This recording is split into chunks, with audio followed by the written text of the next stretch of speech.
ਸਤਿ ਸ਼੍ਰੀ ਅਕਾਲ ਮੇਰੇ ਸਾਰੇ ਦੋਸਤੋ। ਅੱਜ ਆਪਾਂ ਬਈ ਲੈ ਰਹੇ ਹਾਂ ਪੋਲੀਟੀ ਦਾ ਟੈਸਟ ਤੁਹਾਡਾ, ਠੀਕ ਹੈ। ਪੋਲੀਟੀ ਦਾ ਟੈਸਟ ਲੈ ਰਹੇ ਹੈ ਅਤੇ ਟੈਸਟ ਸਾਰੇ ਬੱਚੇ ਨੇ ਧਿਆਨ ਨਾਲ ਲਾਉਣਾ, ਠੀਕ ਹੈ ਜੀ। ਅਤੇ ਅੱਜ ਤੁਹਾਨੂੰ ਮੈਂ ਜੁਲਾਈ ਦੇ ਕਰੰਟ ਅਫੇਅਰ ਸਾਰੇ ਕੰਪਲੀਟ ਕਰਵਾ ਦੂੰਗਾ ਅਤੇ ਉਹ ਤੁਸੀਂ ਕਰ ਲੈਣੇ ਅੱਜ, ਕਿਉਂਕਿ ਕੱਲ੍ਹ ਨੂੰ ਪੇਪਰ ਆ ਬੱਚਿਆਂ ਦਾ। SI ਦਾ ਅੱਧੇ ਸ਼ੁਰੂ ਹੋਣ ਜਾ ਰਿਹਾ ਕੱਲ੍ਹ ਨੂੰ, ਤਾਂ ਅਗਰ ਕਰੰਟ ਅਫੇਅਰ ਜੇ ਜੁਲਾਈ ਦੇ ਉਹ ਮੈਂ ਹੁਣੇ ਅਪਲੋਡ ਕਰਨ ਲੱਗਿਆ ਥੋੜ੍ਹੇ ਟਾਈਮ ਤੱਕ, ਅਤੇ ਸਾਰੇ ਬੱਚੇ ਨੇ ਜ਼ਰੂਰ ਲਾਉਣੇ ਆ। ਅਤੇ ਦੂਸਰੀ ਗੱਲ, ਮੈਥ ਦੀਆਂ ਭਾਈ ਅਸਾਈਨਮੈਂਟਾਂ ਤੁਹਾਡੀਆਂ ਬਣ ਕੇ ਬਿਲਕੁਲ ਤਿਆਰ ਨੇ, ਠੀਕ ਹੈ। ਅਤੇ ਜਿਹੜੇ ਮੇਨ ਜਿਹੜੇ ਇਹ ਅਸਾਈਨਮੈਂਟਾਂ ਮੈਥ ਦੀਆਂ ਜਿਹੜੀਆਂ ਬਣਾ ਰਿਹਾ ਹੈ, ਇਹ ਉਹ ਬੱਚਿਆਂ ਵਾਸਤੇ ਜਿਹਨੂੰ ਮੈਥ ਆਉਂਦਾ ਅਤੇ ਜਿਹਨਾਂ ਨੂੰ ਜਮ੍ਹਾਂ ਨਹੀਂ ਆਉਂਦਾ, ਤਾਂ ਉਹਨਾਂ ਦੇ ਪਾਸ ਜੇ ਇਹ ਅਸਾਈਨਮੈਂਟਾਂ ਕਰ ਲੈਂਦੇ 30 ਜਿੰਨੇ ਵੀ ਸਵਾਲ ਅਸਾਈਨਮੈਂਟਾਂ ਦੇ ਵਿੱਚ, ਤਾਂ ਤੁਹਾਡਾ ਪੇਪਰ 101% ਕਲੀਅਰ ਹੋ ਜਾਊਗਾ, ਠੀਕ ਹੈ। ਇੱਕ ਵੀਡੀਓ ਵੱਧ ਤੋਂ ਵੱਧ ਲਾਈਕ ਕਰ ਦਿਓ ਅਤੇ ਸ਼ੇਅਰ ਕਰ ਦਿਓ ਅਤੇ ਟੈਸਟ ਜ਼ਰੂਰ ਲਾ ਲਓ ਭਾਈ। ਦੇਖੋ ਜਿਹੜੇ ਬੱਚੇ ਦਾ ਹੈਗਾ ਜੇਲ੍ਹ ਵਾਰਡਨ ਵਾਲੇ ਜਾਂ SI ਵਾਲੇ ਹੈ, ਠੀਕ ਹੈ, ਇਹਨਾਂ ਸਾਰਿਆਂ ਦਾ ਸਿਲੇਬਸ ਵਿੱਚ ਘੱਟੋ ਘੱਟ ਤੁਹਾਨੂੰ ਦੱਸਿਆ ਕਿ 80 ਤੋਂ 90% ਸਿਲੇਬਸ ਕੰਪਲੀਟ ਹੈ। ਇਹਨਾਂ ਦਾ 10% ਮਾੜਾ ਮੋਟੀ ਰਹਿੰਦਾ ਗਾ, ਠੀਕ ਹੈ, ਉਹ ਵੀ ਮੈਥ ਦਾ ਰਹਿੰਦਾ ਗਾ। ਰੀਜਨਿੰਗ ਵੀ ਕਲੀਅਰ ਹੈ, ਕੰਪਿਊਟਰ ਵੀ ਕਲੀਅਰ ਹੈ, ਠੀਕ ਹੈ। ਪੋਲੀਟੀ ਵੀ ਕਲੀਅਰ ਹੈ, ਹਿਸਟਰੀ ਵੀ ਕਲੀਅਰ ਹੈ, ਠੀਕ ਹੈ। ਜੋਗਰਾਫੀ ਜਿਹੜੇ ਮੇਨ ਆਉਂਦੇ ਉਹਦੇ ਮੈਂ ਟੌਪਿਕਾਂ ਦੀ ਵੀਡੀਓ ਬਣਾਈ ਜਾਂਦਾ ਗਾ, ਠੀਕ ਹੈ। ਅਤੇ 21 ਤਰੀਕ ਤੋਂ ਆਪਣੇ ਟੈਸਟ ਸ਼ੁਰੂ ਹੋ ਜਾਣਗੇ ਭਾਈ, ਠੀਕ ਹੈ। 21 ਤਰੀਕ ਤੋਂ ਆਪਣੇ ਟੈਸਟ ਸ਼ੁਰੂ ਹੋ ਜਾਣਗੇ ਜੇਲ੍ਹ ਵਾਰਡਨ ਵਾਲੇ। ਜਿਹੜੇ ਬੱਚਿਆਂ ਨੇ ਮੇਰੀ ਜਿਹੜੇ ਥਿਊਰੀ ਦੀਆਂ ਕਲਾਸਾਂ ਲਾ ਲਈਆਂ ਜਾਂ ਸ਼ੁਰੂ ਤੋਂ ਜੁੜੇ ਹੋਏ ਆ, ਜਾਂ ਹਜੇ ਵੀ ਟਾਈਮ ਹੈ ਜਿਹੜੇ ਥਿਊਰੀ ਦੀਆਂ ਕਲਾਸਾਂ ਵੀ ਲਾ ਸਕਦੇ ਆ, ਤਾਂ ਉਹਨਾਂ ਦੇ ਪੇਪਰ ਕਲੀਅਰ ਕਰਨ ਦੇ ਫੁੱਲ ਚਾਂਸ ਨੇ, ਠੀਕ ਹੈ। ਤੁਸੀਂ ਇਹ ਦੇਖੋ ਕਿ ਜਿਹੜੇ ਹਿਸਾਬ ਦੇ ਆਪਾਂ ਤਿਆਰੀ ਕਰ ਰਹੇ ਸੀ, ਪਟਵਾਰੀ ਦਾ ਪੇਪਰ ਕਿੰਨਾ ਆਪਣੇ ਸਿਲੇਬਸ ਦੇ ਵਿੱਚੋਂ ਆ ਗਿਆ, ਤਾਂ ਕਿੱਡੀ ਵੱਡੀ ਗੱਲ ਹੈ ਇਹ, ਠੀਕ ਹੈ ਨਾ। ਤਾਂ ਸਾਰੀਆਂ ਚੀਜ਼ਾਂ ਨੂੰ ਮੱਦੇਨਜ਼ਰ ਲੈ ਕੇ ਚੱਲਣਾ ਪੁੱਤਰੋ। ਅਤੇ ਦੇਖੋ ਪੇਪਰ ਦੇ ਵਿੱਚ ਜਦੋਂ ਵੀ ਪਹਿਲਾਂ ਦੋ ਚੀਜ਼ਾਂ ਕਵਰ ਹੋਣੀਆਂ ਚਾਹੀਦੀਆਂ ਆਪਣੇ ਕੋਲ। ਇੱਕ ਥਿਊਰੀ, ਜੇ ਸਹੀ ਤਰੀਕੇ ਨਾਲ ਕਿਸੇ ਵੀ ਬੱਚੇ ਨੇ ਪੇਪਰ ਦੀ ਤਿਆਰੀ ਕਰਨੀ ਹੈ ਜਾਂ ਪੇਪਰ ਦੇਣਾ, ਸਭ ਤੋਂ ਪਹਿਲਾਂ ਥਿਊਰੀ ਕਵਰ ਕਰੋ, ਫਿਰ MCQ ਕਵਰ ਹੋ। ਇਹ ਗੱਲ ਮੈਂ ਉਸ ਦਿਨ ਦੀ ਕਹਿ ਰਿਹਾ ਜਿਸ ਦਿਨ ਦਾ ਮੈਂ ਵੀਡੀਓ ਚੈਨਲ ਸ਼ੁਰੂ ਕੀਤਾ ਗਾ। ਅੱਧੇ ਬੱਚੇ ਕਹਿੰਦੇ ਨੇ ਸਰ MCQ ਕਰਵਾ ਦਿਓ। ਮੇਰਾ ਉਹਨਾਂ ਨੂੰ ਇਹੀ ਸਵਾਲ ਹੁੰਦਾ ਸੀ, ਪੁੱਤਰੋ MCQ ਤਾਂ ਇੱਕ ਸਵਾਲ ਦੇ ਮੈਂ 10 ਬਣਾ ਦੂੰਗਾ, ਜਿੰਨਾ ਚਿਰ ਆਪਾਂ ਨੂੰ ਟੌਪਿਕ ਹੀ ਨਹੀਂ ਸਮਝ ਆਉਂਦਾ। ਮੰਨ ਲਓ ਕਿਸੇ ਲੜਾਈ ਹੋ ਗਈ, ਠੀਕ ਹੈ, ਮੰਨ ਲਓ ਕਿਸੇ ਲੜਾਈ ਹੋ ਗਈ, ਪੰਚਾਇਤ 'ਚ ਵਗ ਗਏ, ਠੀਕ ਹੈ। ਤੁਸੀਂ ਸਰਪੰਚ ਹੋ, ਮੰਨ ਲਾ, ਤਾਂ ਤੁਸੀਂ ਆਪਦੇ ਆਪ ਨੂੰ ਸਰਪੰਚ ਮੰਨ ਲਓ। ਤੁਹਾਡੇ ਕੋਲ ਕੋਈ ਮਾਮਲਾ ਆ ਗਿਆ ਅਤੇ ਤੁਹਾਨੂੰ ਕਹਿੰਦਾ ਕਿ ਵੀ ਦੱਸੋ, ਠੀਕ ਹੈ, ਕਿ ਆਹ ਭਾਈ ਸੱਸ ਨੂੰ ਆਪਸ ਦੇ ਵਿੱਚ ਬਾਹਲਾ ਲੜਦੀਆਂ, ਫੈਸਲਾ ਸੁਣਾਓ। ਤੁਸੀਂ ਕੀ ਫੈਸਲਾ ਸੁਣਾਓਗੇ ਜੇ ਤੁਹਾਨੂੰ ਗੱਲ 'ਤੇ ਨਹੀਂ ਪਤਾ ਹੈਗਾ? ਤੁਸੀਂ ਫੈਸਲਾ ਕੀ ਸੁਣਾਓਗੇ? ਤੁਸੀਂ ਤਾਂ ਉੱਥੇ ਤੁੱਕਾ ਲਾ ਕੇ ਆਓਗੇ ਕਿ ਕਸੂਰ ਕਿਹਦੇ 'ਚ ਹੈ।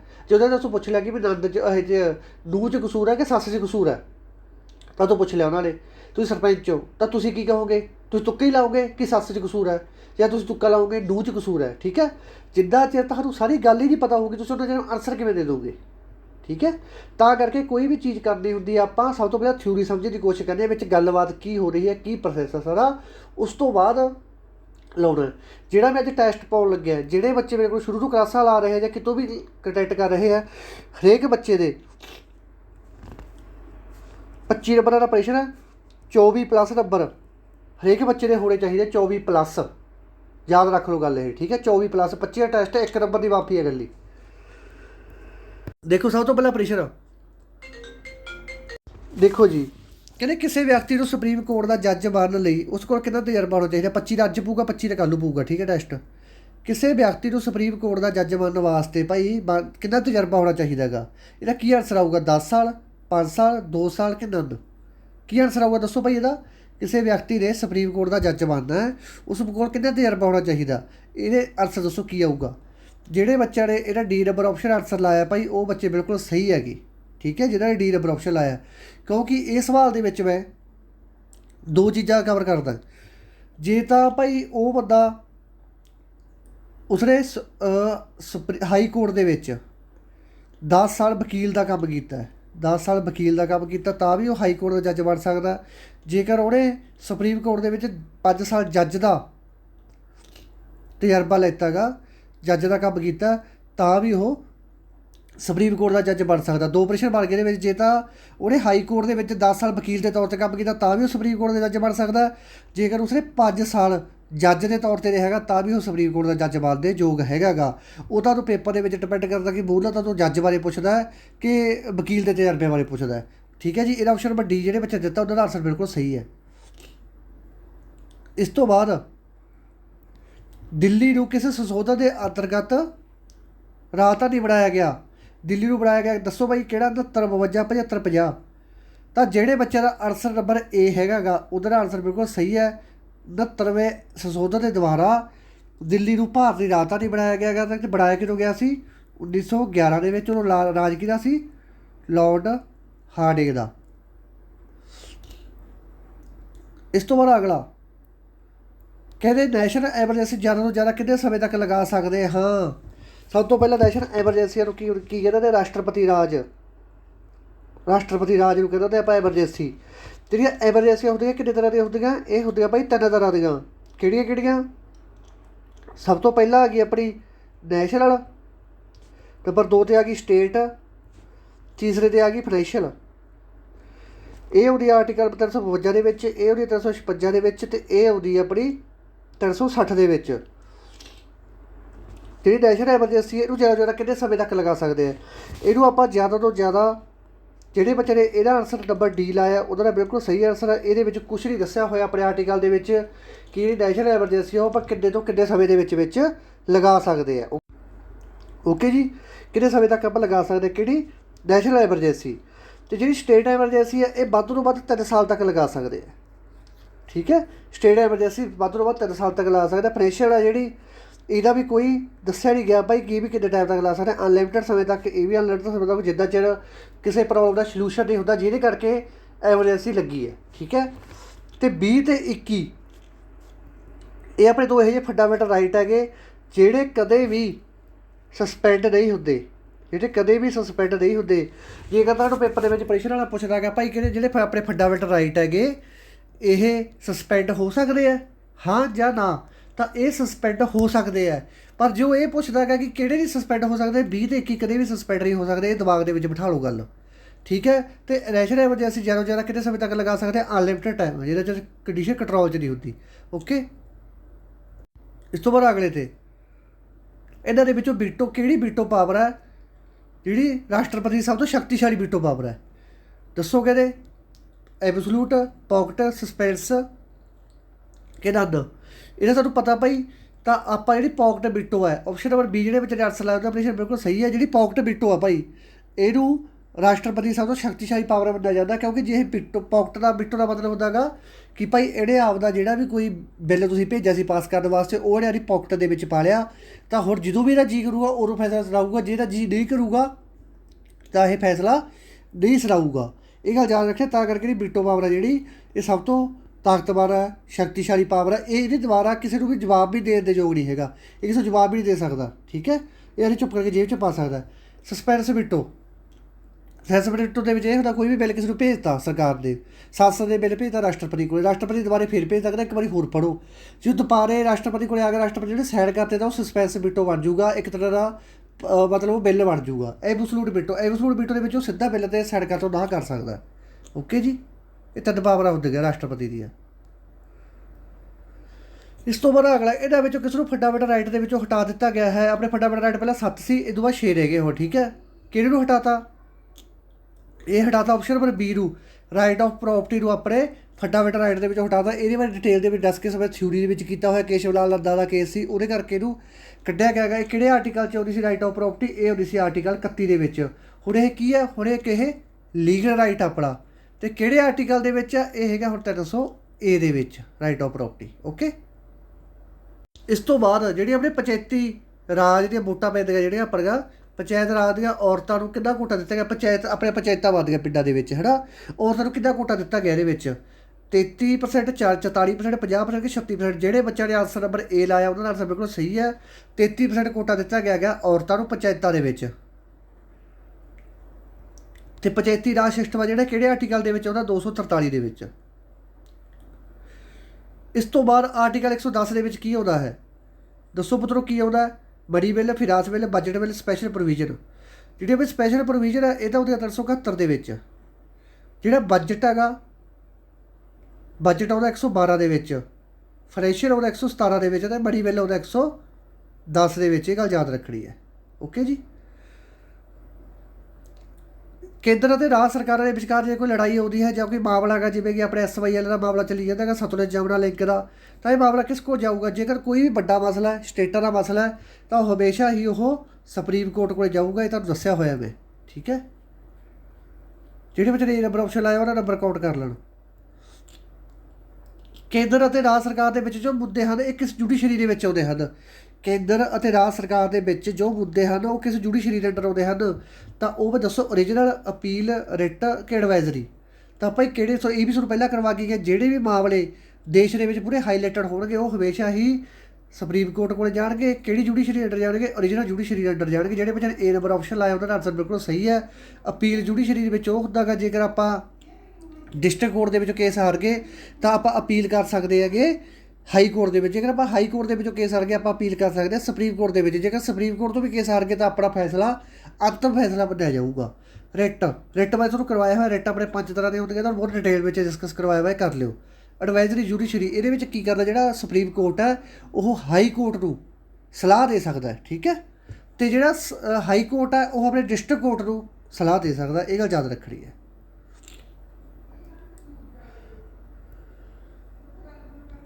ਕਿਸ ਆਰਟੀਕਲ ਦੇ ਵਿੱਚ ਦੱਸਿਆ ਗਿਆ ਹੈ ਕਿ protection and improvement of environment and build life and forest, protection and improvement of environment and build forest ਨੂੰ ਪ੍ਰੋਟੈਕਸ਼ਨ ਕਰਨਾ ਆਪਾਂ ਕਿਹੜੇ ਆਰਟੀਕਲ ਦੇ ਵਿੱਚ ਦੱਸਿਆ ਹੋਇਆ ਹੈਗਾ।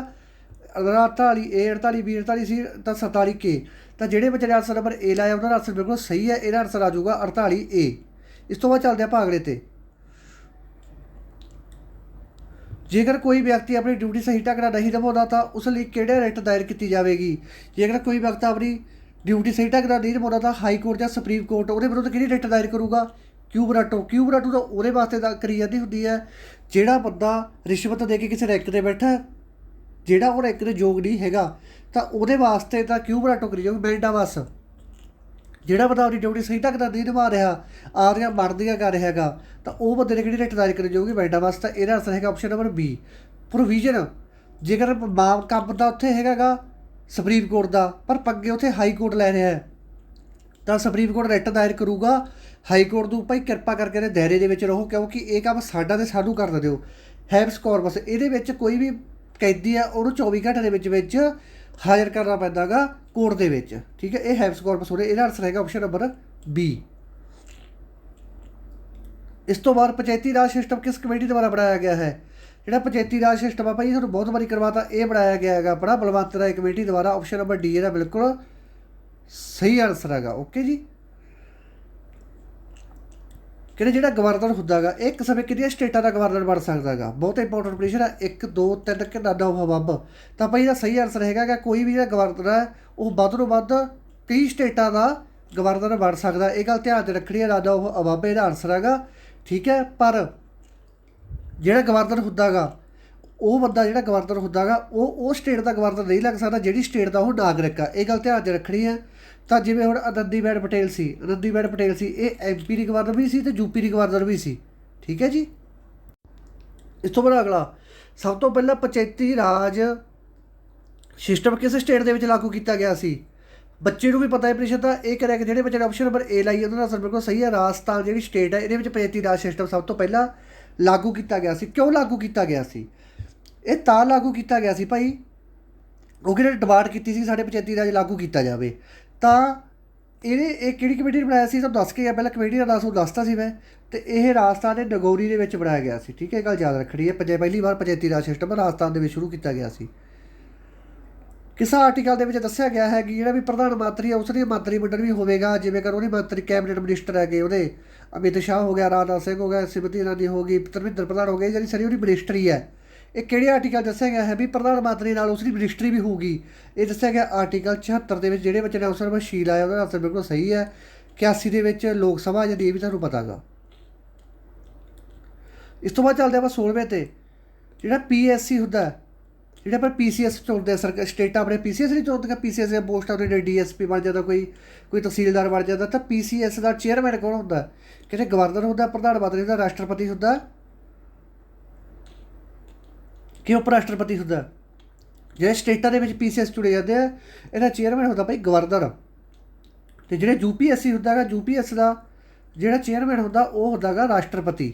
ਇਹ ਗੱਲ ਯਾਦ ਰੱਖਣੀ ਹੈ। ਅਤੇ ਇਹ 315 ਆਰਟੀਕਲ ਦੇ ਵਿੱਚ ਆ ਜਾਂਦਾ UPSC ਅਤੇ ਇਹ ਆ ਜਾਂਦੀ ਹੈ PSC 323 ਆਰਟੀਕਲ ਦੇ ਵਿੱਚ। ਇਹ ਗੱਲ ਯਾਦ ਰੱਖਣੀ ਹੈ। ਇਹ 323 ਆਰਟੀਕਲ ਦੇ ਵਿੱਚ ਆਉਂਦੀ ਹੈ ਅਤੇ UPSC 315 ਆਰਟੀਕਲ ਦੇ ਵਿੱਚ ਆਉਂਦੀ ਹੈ। ਦੂਸਰੀ ਗੱਲ, ਜੇਕਰ PSC ਜਾਂ UPSC ਜੇਕਰ ਇਹਨਾਂ ਨੂੰ ਹਟਾਉਣਾ ਹੈ ਤਾਂ ਇਹਨਾਂ ਨੂੰ ਕੌਣ ਹਟਾ ਸਕਦਾ? ਦੇਖੋ PCS ਨੂੰ ਨਿਯੁਕਤ ਤਾਂ ਕਰ ਸਕਦਾ ਗਾ, PCS ਅਫਸਰਾਂ ਨੂੰ ਨਿਯੁਕਤ ਕਰ ਸਕਦਾ ਗਵਰਨਰ। ਪਰ ਜੇਕਰ PCS ਜਾਂ UPSC ਦੇ ਮੁਲਾਜ਼ਮਾਂ ਨੂੰ ਹਟਾਉਣਾ ਤਾਂ ਉਹਦੀ ਜਿਹੜੀ ਸ਼ਕਤੀ ਆ ਉਹ ਰਾਸ਼ਟਰਪਤੀ ਕੋਲ ਹੈਗੀ। ਇਹ ਗਵਰਨਰ ਨੂੰ ਹਟਾ ਨਹੀਂ ਸਕਦਾ। ਪੁਆਇੰਟ ਤਾਂ ਕਰ ਸਕਦਾ ਪਰ ਹਟਾ ਤਾਂ ਉਹਨਾਂ ਨੂੰ ਰਾਸ਼ਟਰਪਤੀ ਸਕਦਾ। ਇਹ ਗੱਲ ਵੀ ਧਿਆਨ 'ਚ ਰੱਖਣੀ ਹੈ। ਤੁਹਾਨੂੰ ਦੱਸਤਾ ਪੀਪਲ ਹਾਊਸ ਜਾਂ ਹਾਊਸ ਆਫ ਪੀਪਲ ਜਾਂ ਪੀਪਲ ਹਾਊਸ ਜਾਂ ਹਾਊਸ ਆਫ ਪੀਪਲ ਕਿਸ ਨੂੰ ਕਿਹਾ ਜਾਂਦਾ? ਲੋਕ ਸਭਾ ਨੂੰ, ਰਾਜ ਸਭਾ ਨੂੰ ਕਿ ਬੋਥ ਕਿ ਨਨ? ਤਾਂ ਇਹ ਕਿਹਾ ਜਾਂਦਾ ਵੀ ਲੋਕ ਸਭਾ ਨੂੰ ਕਿਹਾ ਜਾਂਦਾ ਲੋਕ ਪੀਪਲ ਆਫ ਹਾਊਸ, ਕਿਉਂਕਿ ਲੋਕ ਸਭਾ ਦੇ ਜਿੰਨੇ ਵੀ ਮੈਂਬਰ ਹੁੰਦੇ ਆ ਇਹ ਲੋਕਾਂ ਦੁਆਰਾ ਚੁਣ ਕੇ ਭੇਜੇ ਜਾਂਦੇ ਆ। ਇਹ ਗੱਲ ਯਾਦ ਰੱਖਣੀ। ਏ ਨੰਬਰ ਆਪਸ਼ਨ ਇਹਦਾ ਬਿਲਕੁਲ ਸਹੀ ਆਨਸਰ ਹੈ। ਇਸ ਤੋਂ ਬਾਅਦ ਰਾਸ਼ਟਰਪਤੀ ਰਾਜ ਵਿੱਚ ਸਭ ਤੋਂ ਪਹਿਲਾਂ ਕਿੰਨੇ ਮੈਂਬਰਾਂ ਨੂੰ ਰਾਸ਼ਟਰਪਤੀ ਰਾਜ ਵਿੱਚ ਕਿੰਨੇ ਮੈਂਬਰਾਂ ਨੂੰ ਨੋਮੀਨੇਟ ਕਰ ਸਕਦਾ ਹੈ? ਤਾਂ ਟੋਟਲ ਮੈਂਬਰ ਭਾਈ ਹੁੰਦੇ 252 ਰਾਜ ਸਭਾ ਦੇ ਵਿੱਚ। ਇਹਦੇ ਵਿੱਚੋਂ 230 ਤਾਂ 240 ਤਾਂ ਸਟੇਟਾਂ ਦੁਆਰਾ ਚੁਣ ਕੇ ਆਉਂਦੇ ਆ ਅਤੇ ਬਾਕੀ ਜਿਹੜੇ 12 ਹੁੰਦੇ ਆ, ਨਹੀਂ 250 ਹੁੰਦੇ ਆ ਮੇਰੇ ਹਿਸਾਬ 'ਤੇ। ਇਹਦੇ ਵਿੱਚੋਂ 12 ਨੂੰ ਨੋਮੀਨੇਟ ਕਰਦਾ ਹੈਗਾ ਰਾਸ਼ਟਰਪਤੀ। ਠੀਕ ਹੈ, ਗੱਲ ਯਾਦ ਰੱਖਣੀ। ਰਾਸ਼ਟਰਪਤੀ ਕਿੰਨਿਆਂ ਨੂੰ ਨੋਮੀਨੇਟ ਕਰਦਾ? 12 ਨੂੰ ਰਾਜ ਸਭਾ ਦੇ ਵਿੱਚ। ਜੇਕਰ ਪੁੱਛਣਾ ਲੋਕ ਸਭਾ ਦੇ ਵਿੱਚ ਕਿੰਨਿਆਂ ਨੂੰ ਨੋਮੀਨੇਟ ਕਰਦਾ ਹੈ? ਲੋਕ ਸਭਾ ਦੇ ਵਿੱਚ 552 ਸੀਟਾਂ, 550 ਤਾਂ ਸਟੇਟਾਂ ਦੁਆਰਾ ਚੁਣ ਕਰਦਾ। 2 ਨੂੰ ਕੌਣ ਨੋਮੀਨੇਟ ਕਰਦਾ ਹੈਗਾ? ਇਹ ਕਰਦਾ ਰਾਸ਼ਟਰਪਤੀ। ਲੋਕ ਸਭਾ ਦੇ ਵਿੱਚ 2 ਨੂੰ ਅਤੇ ਰਾਜ ਸਭਾ ਦੇ ਵਿੱਚ ਇਹ 12 ਨੂੰ ਨੋਮੀਨੇਟ ਕਰ ਸਕਦਾ। ਪੰਚਾਇਤੀ ਰਾਜ ਸਿਸਟਮ ਕਦੋਂ ਲਾਗੂ ਕੀਤਾ ਗਿਆ ਸੀ? ਇਹ ਲਾਗੂ ਕੀਤਾ ਗਿਆ ਸੀ 1959 ਦੇ ਵਿੱਚ। ਜਿਹੜੇ ਬੱਚਾ ਡੀ ਨੰਬਰ ਆਪਸ਼ਨ ਲਾਈ ਉਹਦਾ ਆਨਸਰ ਬਿਲਕੁਲ ਸਹੀ ਹੈ। ਲੋਕ ਸਭਾ ਨੂੰ ਕੌਣ ਭੰਗ ਕਰ ਸਕਦਾ ਹੈਗਾ? ਲੋਕ ਸਭਾ ਨੂੰ ਕੌਣ ਭੰਗ ਕਰ ਸਕਦਾ ਹੈ? ਲੋਕ ਸਭਾ ਪਲੱਸ ਰਾਜ ਸਭਾ। ਦੇਖੋ ਬੱਚੋ, ਰਾਜ ਸਭਾ ਤਾਂ ਕੋਈ ਵੀ ਭੰਗ ਨਹੀਂ ਕਰ ਸਕਦਾ। ਇਹਦਾ ਕਾਰਜਕਾਲ ਵੀ 6 ਸਾਲ ਦਾ ਹੁੰਦਾ ਰਾਜ ਸਭਾ ਦਾ। ਲੋਕ ਸਭਾ ਨੂੰ ਭੰਗ ਕੀਤਾ ਜਾ ਸਕਦਾ ਕਿਹਦੇ ਦੁਆਰਾ ਕੀਤਾ ਜਾ ਸਕਦਾ? ਰਾਸ਼ਟਰਪਤੀ ਦੁਆਰਾ। ਆਪਸ਼ਨ ਨੰਬਰ ਡੀ ਇਹਦਾ ਬਿਲਕੁਲ ਸਹੀ ਆਨਸਰ ਹੈਗਾ। ਜੁਆਇੰਟ ਸੀਟਿੰਗ ਦੀ ਸ਼ਕਤੀ ਕਿਸ ਕੋਲ ਹੁੰਦੀ ਹੈ? ਜੁਆਇੰਟ ਸੀਟਿੰਗ 0 ਰਾਜ ਸਭਾ ਪਲੱਸ ਲੋਕ ਸਭਾ, ਰਾਜ ਸਭਾ ਪਲੱਸ ਲੋਕ ਸਭਾ ਦੋਨਾਂ ਦਾ ਇਕੱਠਾ ਸੈਸ਼ਨ ਬੁਲਾਇਆ ਜਾਂਦਾ। ਇਹਦੀ ਸ਼ਕਤੀ ਕਿਹਦੇ ਕੋਲ ਹੁੰਦੀ ਹੈ ਬੁਲਾਉਣ ਦੀ? ਰਾਸ਼ਟਰਪਤੀ ਕੋਲ ਹੁੰਦੀ ਹੈ। ਜੇਕਰ ਉਹ ਪੁੱਛਣ ਕਿ ਰਾਜ ਸਭਾ ਅਤੇ ਲੋਕ ਸਭਾ ਦੀ ਜਿਹੜੀ ਜੁਆਇੰਟ ਮੀਟਿੰਗ ਹੁੰਦੀ ਹੈ ਉਹਨੂੰ ਹੈਂਡਲ ਕੌਣ ਕਰਦਾ ਗਾ, ਕੌਣ ਚਲਾਉਂਦਾ ਉਹਨੂੰ ਚਲਾਉਂਦਾ ਬਈ ਲੋਕ ਸਭਾ ਸਪੀਕਰ। ਇਹ ਗੱਲ ਯਾਦ ਰੱਖਣੀ ਹੈ। ਇਹਦਾ ਆਨਸਰ ਆਪਸ਼ਨ ਨੰਬਰ ਏ ਬਿਲਕੁਲ ਸਹੀ ਆਨਸਰ ਹੈ। ਇਸ ਤੋਂ ਬਾਅਦ ਅਗਲਾ ਕਹਿੰਦੇ ਸੰਸਦ ਦੇ ਕਿਸ ਭਾਗ ਨੂੰ ਸਥਾਈ ਕਿਹਾ ਜਾਂਦਾ ਹੈ?